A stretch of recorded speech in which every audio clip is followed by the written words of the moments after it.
Hello guys, কেমন আছো? আশা করি ভালো আছো, আর আমিও খুব ভালো আছি। তো সকাল সকাল ভিডিও স্টার্ট করে দিলাম। সকাল না, 10টা বেজে গেছে। তো সকালবেলা ব্রাশ করে একেবারে খাবার খেয়ে তোমাদের সামনে চলে এলাম।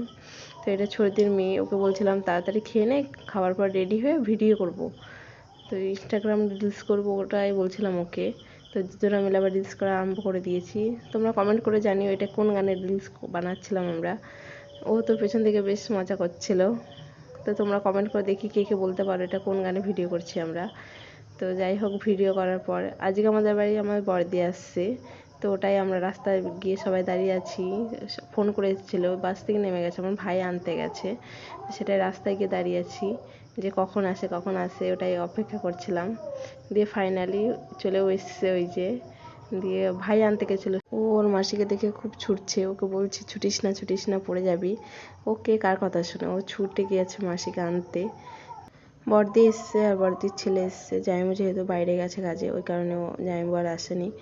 তো ওর জন্য আবার এটা কি নাম জানি না, যাই হোক ওটাই এনেছে। তোমরা কমেন্ট করে জানি ওটা কি নাম, আমি জানি না। ওটা নিয়ে ও খেলা করছিল। দিয়ে আমি ফ্লিপকার্টে একটা পার্সেল অর্ডার করেছিলাম, তো সেটাই এসছে, ওটাই দেখছিলাম। এটা কত দাম নিয়েছিল, 350 টাকার মতন দাম নিয়েছিল, কিন্তু জামাটা একদম বাজে এসছে। ওর থেকে 350 টাকা যদি আমি দোকানে জামাটা কিনতাম খুব ভালো হতো। কাপড়টাও বাজে এসছে, কালারটাও খুব একটা ভালো না। তো রিটার্ন করে দিয়েছি, কাপড়টা খুবই বাজে এসছে। দিয়ে আমি দোকান থেকে ওকে একটা জামা নিয়ে এনে দিয়েছি।